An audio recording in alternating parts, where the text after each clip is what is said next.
Hi, I'm Rob Patz. And I'm Kristen Stanton. And this is the Rob and Kristen Show.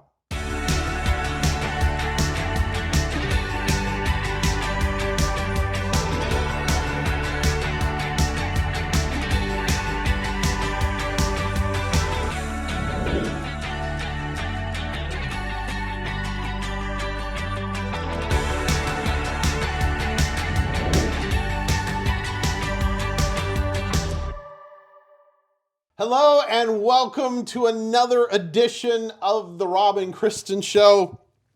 Spring has sprung here in the beautiful state of Ohio. We've had 4 seasons in the last 24 hours. It has been crazy, but you can tell it's spring. You can. The daffodils are out. The birds are chirping. The snow is going to fall this week because nothing says spring like snow.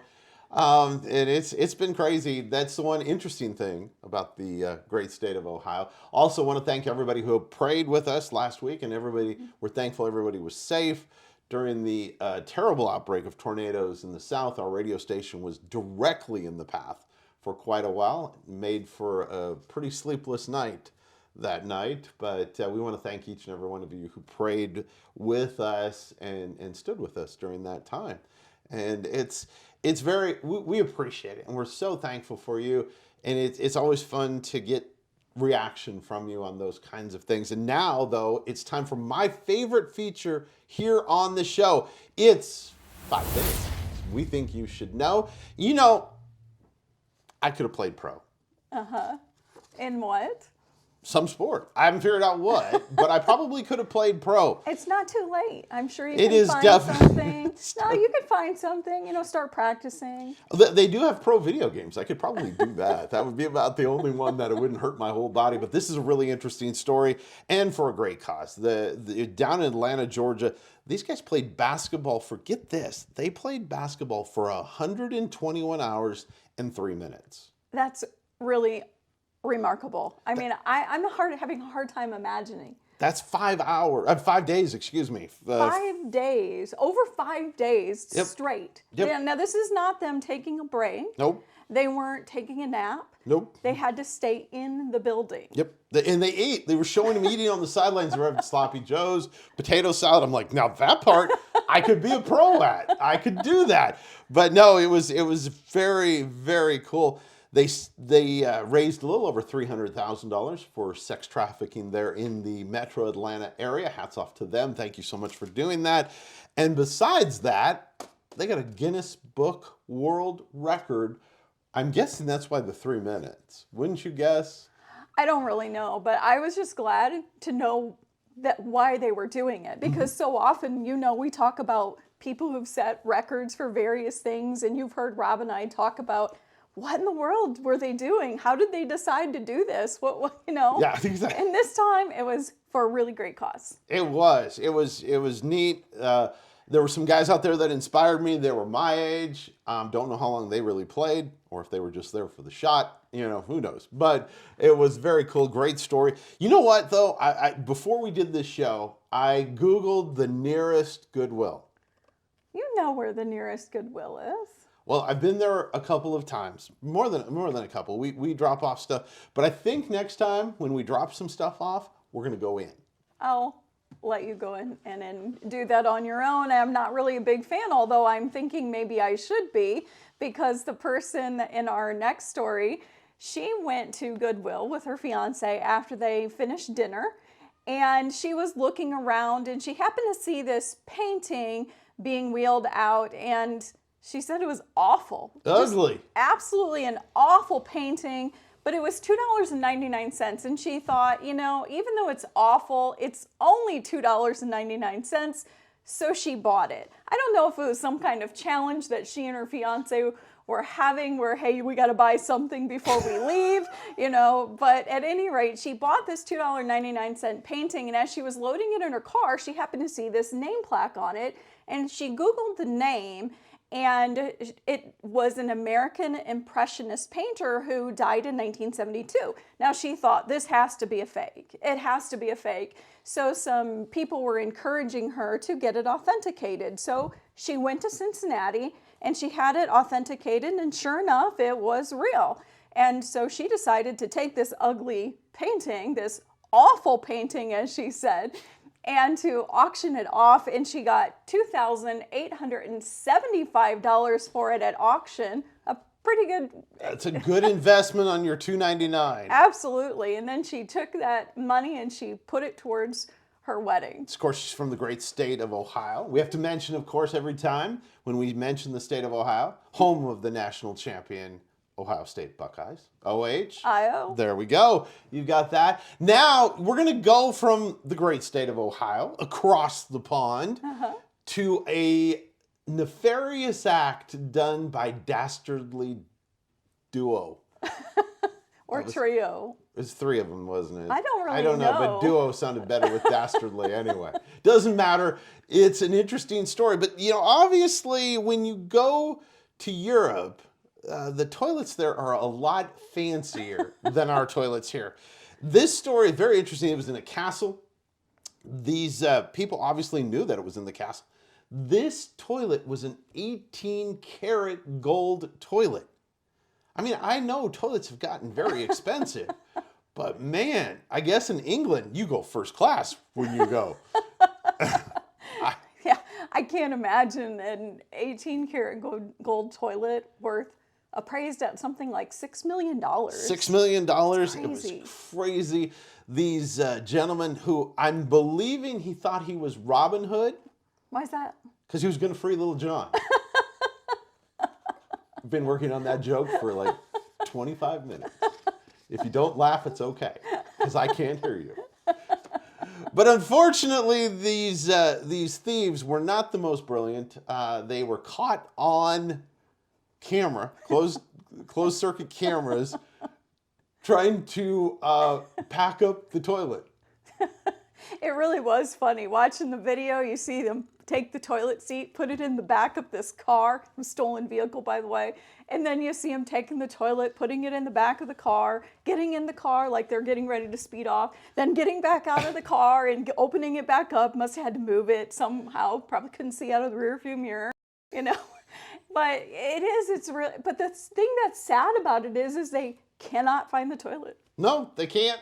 I believe that the thing was cut up and all their hopes have been flushed of finding it. Yes, I had to do that. I had to. You know what, though? I think the top 5 has some nefarious people in it. The next story is a 911 call. Yeah. So a little boy from Wisconsin, he had to call 911, and he called 911 to report that his mom was bad and she needed to go to jail. So, of course, you know, they responded to the 911 call and found out that she was eating his ice cream. Totally. Kristen would do that to me. I can so see her calling 911 if I eat her ice cream, so I do not. But the little boy decided that he did not want his mom to be in any trouble. And so the next day, a couple of officers came out and brought ice cream with them. Great picture with them. It was. The ice cream and the whole thing. It was very cute. Great story. Hey, listen, we want to finish up with a brand new sponsor because this is, we call it 5 Things We Think You Should Know. Mm-hmm. Fantastic new sponsor here on the show called 7 Weeks Coffee. Now, you can go to their website and find out more information. They are very much right to life, very much saving unborn children.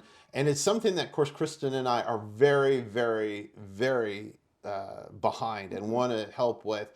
You go to the website and use the promo code ATV10, and you can get their coffee. Oh, it smells so good. If you love coffee like I do, you want to check it out. It is, again, I want to say it's 7 Weeks Coffee. They are a great part of our team here now at Abundant TV and the Rob and Kristen Show. Got a chance to talk to some of their people. They are fantastic. We'll bring more stories about 7 Weeks Coffee over the next little while. Hit their website, hit our website. You can find out more information there. Use the promo code ATV10 when you order. It smells so good. I want coffee right now. There's not really much better thing than coffee. Yes. Unless you're me. They're great. Yes. Unless you're me, then it's books. Yes. So it's coffee and books. Mm-hmm. It really is. And we have a great interview with somebody who's been on the show before a couple of years ago. One of my favorite authors who's written over 140 something books. The Queen. The queen of Christian historical fiction, Tracie Peterson. Hey, this is always one of my favorite times of the show because, as everybody that watches the Rob and Kristen Show knows, reading is like my favorite thing to do. I thought you were actually going to say something serious, and then I heard you say that.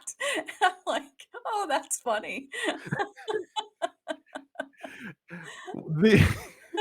Well, I mean, it's sad, and there are guys out there that are probably watching this that'll say what I'm about to say, and they'll relate to it. Is when we do read, it's usually because my wife reads to me. That So is the truth. that is the truth, and this is truly an honor. This lady has actually written more books than I've read, and this, the joke has been funny in the past. It's serious this time, ladies and gentlemen. This is the truth. This lady is incredible. I just love the fact that we get to have the Queen on the show. Yes, the queen of Christian historical fiction. Tracie Peterson. It's good to have you, Tracie. It's good to be here. I love talking with you too. Well, it has been a couple of years since we had you on last. And oh my goodness, I can't even keep up with the number of books that you're writing. I probably have more Tracie Peterson books than any other author in my collection other than Grace Livingston Hill. I have, when I was a teenager, I would collect those books.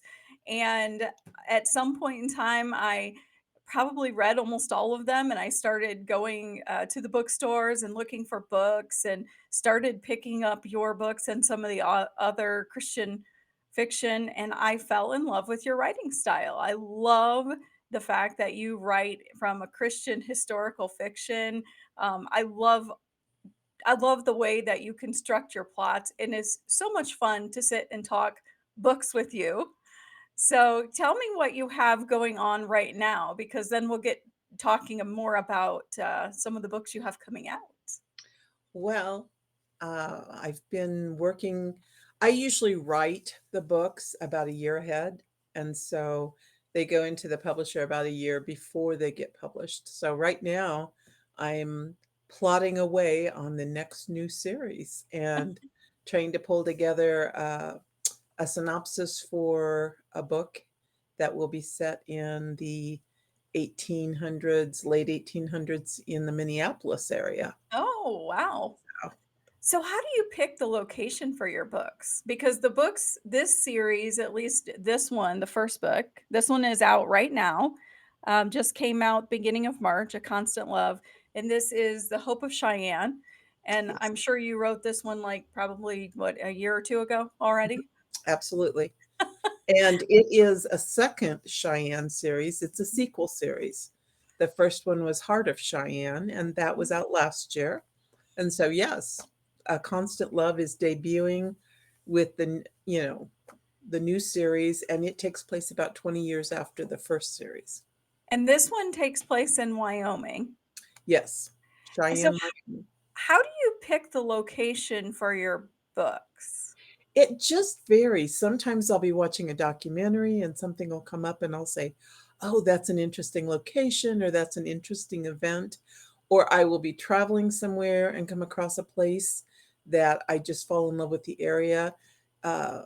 Somewhere down the road, I'm going to have a series set in Washington State because a couple of months ago, we took a trip to Seattle and I found a location that I thought, oh, this would be great fun to set a story. And so they come from different places. Sometimes I'll be reading, and I love to read nonfiction, history and whatnot. And something will pop up, and I'll just be like, oh, this is the place. This would make such a great setting in a book. So that's how that happens. I had never really thought before about the fact that if you're writing historical fiction, you probably better love history Oh, yeah. because you're doing a lot of research. That's for sure. And I've been blessed all of my life. I've been married 45 years to my husband Jim, and he actually is a historian. And so for a great many years, I hired him on to help with research. And, he taught me the important aspects of research, and I have always loved trying to be as accurate as possible, and it's even won me awards. But my readers, I feel like it's a trust that I have with them. I'm going to try as hard as I can to be accurate in my details, and they can, pick up the book and know that that's what they'll get. Hmm. I often have people ask me, how did you know about that in a particular fact in history? I'm like, I read it in a book. Well, where did you read it? And it's always, in books like yours, because you read things. And I have to say that the beginning of this book, I haven't gotten all the way through it because I just got home from NRB and I had picked this book up. The Baker had sent it out to me before Christmas, I think, or maybe right after Christmas. And I was trying to keep up with some of the other authors we were interviewing. And I picked this book up and I started reading it. And I guess when I started reading it, I thought, I just learned something new. I didn't know that there was a devastating winter in Wyoming back in the late 1800s. 86, 87, yes. I that it blew my mind reading that, and I obviously I don't want to give away a lot of the plot, but this is right at the beginning, so I'm Right. sure it's You're okay not to giving talk away. about. No. But the fact that we're talking about the beginning of right at the beginning of this book about your main character having an argument with her dad about this arranged marriage that he wanted her to go into, and she just didn't want to have anything to do with it. And I was sitting there thinking, wow, I'm really glad that I didn't live back then when they had arranged marriages and going through the elements in the cold of the winter in Wyoming and all of these things that you really portray within the plots of your books.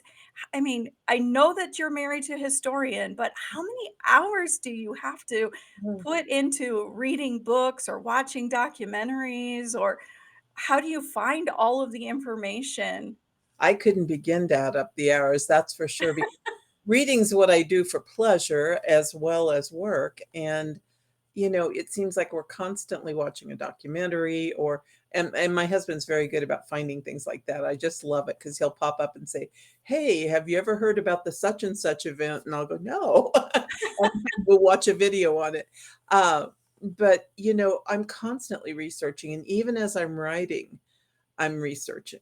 And so, before you write, you need to have, a good percentage of the research under your belt or at least handy. But, I'm a firm believer that God will guide me where I need to go.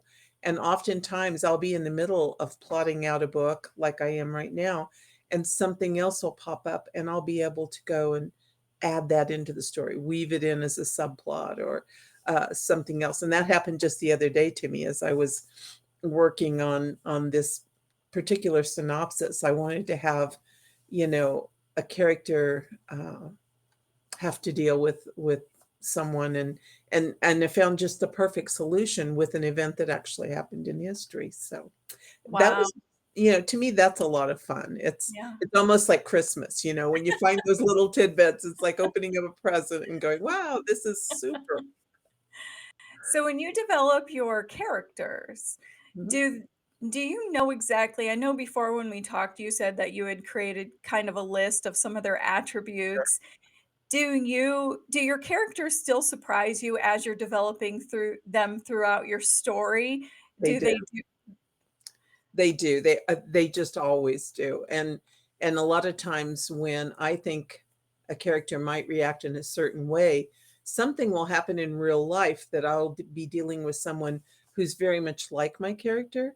And so they make a different life choice and I think, "No, why did they do that?" And I kind of sometimes even ask questions to find out and kind of sum that up as I'm going along. So when you see those T-shirts that says, "Be careful what you say," an author might put it in a book, that kind of it's hey, I'm watching people constantly, their attitudes, their reactions and how they deal with life, because we're all so different. I mean, Mhm. honestly, Kristen, the way you might respond to a situation, a bad, a tragedy or some kind of event that just totally knocks everybody on their heels, you might handle it in a completely different way than I would. And so I like watching how people do deal with things in order to better create characters. I love that. So tell me, you've written how many books now? I am starting to write 146. Oh my goodness. 146 books. Wow. That is really remarkable. I am Okay, just so blessed. okay, so I asked another author this, and I'm going to ask you the same thing. How do you keep coming up with ideas for your books? And how do you keep one book from sounding too similar to another book? I really have to credit God with my entire writing career as it is. I mean, I couldn't get into creative writing in high school because the teacher said I didn't show enough creativity or imagination.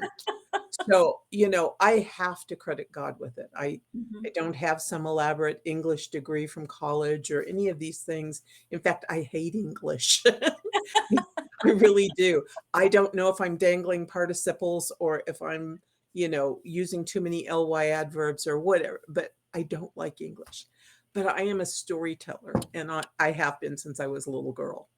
And I credit my mother with developing that in me, because she would give me a piece of paper and a pencil in church to keep me quiet.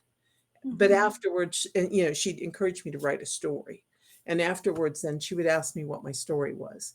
And so I really do credit her with developing that. I mean, encouraging me to tell her a story was one of probably the best things she could have ever done.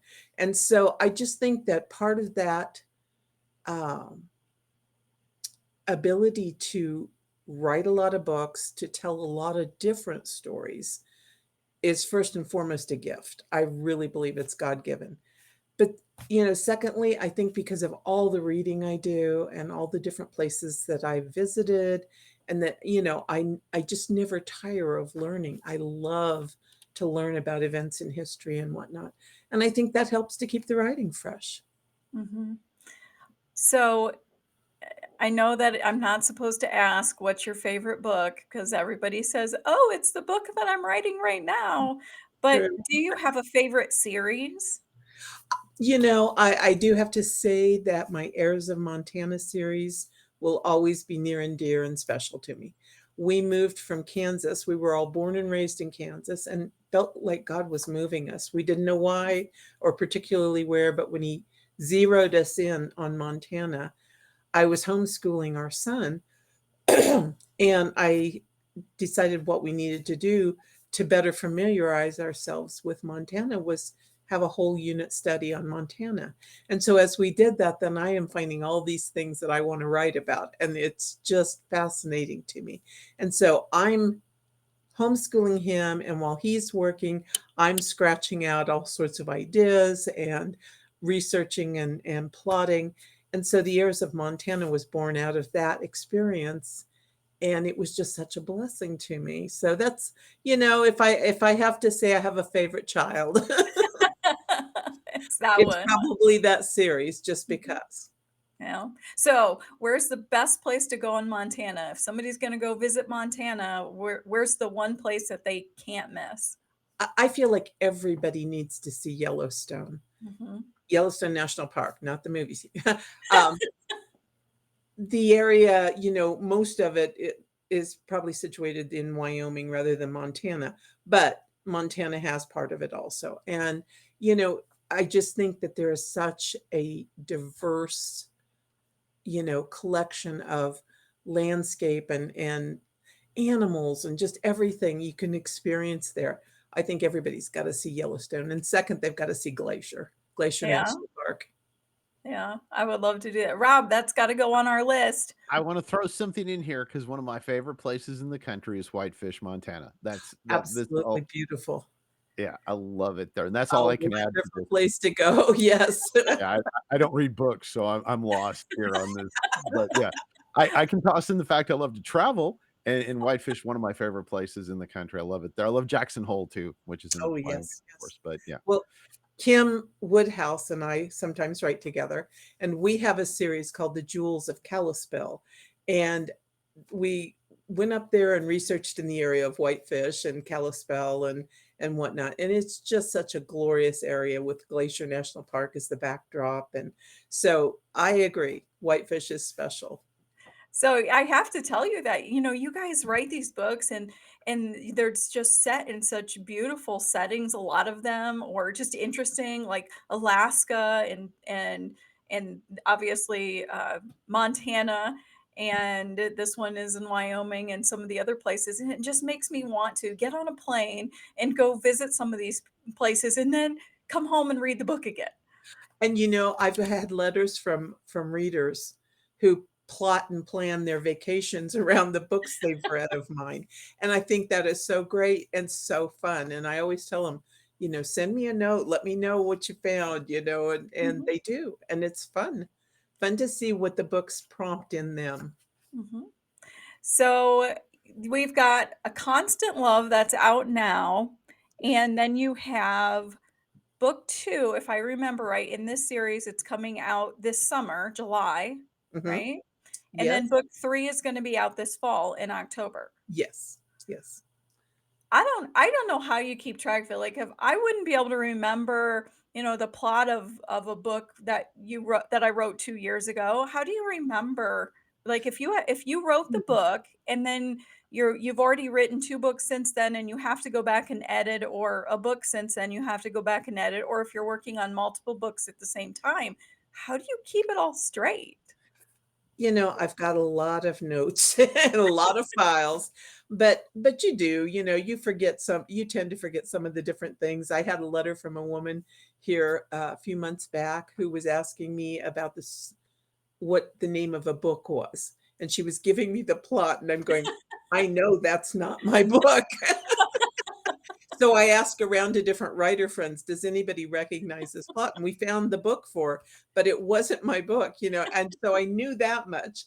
But sometimes, somebody will say, well, you know, in book such and such, you did blah, blah, blah, and so forth. And I'm just wondering such and so forth, and it's like, I'm not sure. I'll really have to go and research that one because, I don't remember all of it. But, after 146 books, I figure I'm entitled to forget a Oh, few things. yeah. But I do. I have files on everything that I've ever written. So, I can always run back and check something. Well, hey, it has just been such a joy to have you here, and the time has just really flown by, but it has been such a joy to have you with us here again on the Rob and Kristen Show. And hey, to all of our viewers out there, you have to go and pick up her books. Go and pick up her books. You can go to her website and keep track of what is going on. I know she's got a Facebook group or Facebook page Mhm. that you can just look for her and keep track of everything. You did a book giveaway for your new book not that long ago. I saw that in your Facebook group, and it obviously my favorite place to shop for books is on Amazon, because then all I have to do is type in the author's name and I go, "Oh, I missed that book. How did I miss that?" And then I can just go and add to my cart. So, you can go and add the series that's right before this, go and get all of those and then jump into this new series and go get all of them. They're great. I told Rob earlier, I said, he asked me, he goes, "Well, is it a good book?" And I said, "Oh, it's Tracie Peterson. There's not a single book that she's written that's been bad." Oh, bless you. He goes, "It's the queen." And I went, "It's the queen. How could I mess up?" I forgot my crown. Do you have trumpeters that go "Doo, doo, doo, doo," every time you walk in a room? I mean, I think you should. Oh, Thank you so Oh, much, Tracie, for being with us you're welcome. here on the Rob and Kristen Show. The queen herself, Tracie Peterson, here on Abundant TV on the Rob and Kristen Show. I know I really encourage you to go out and get her book, A Constant Love. This is the Hope of Cheyenne series. And one of the things that we always want to remind you is, for these authors that we have on our show, this is more than just an occupation for them. They really believe that this is what God has called them to do, to encourage and to bring the hope of Jesus Christ through fiction or through other types of work, through writing. Yes. Oh, and she's awesome. What a fun person to interview. We loved her. Thanks again to the great folks at 7 Weeks Coffee. Go to 7weekscoffee.com. When you order, use the promo code ATV10.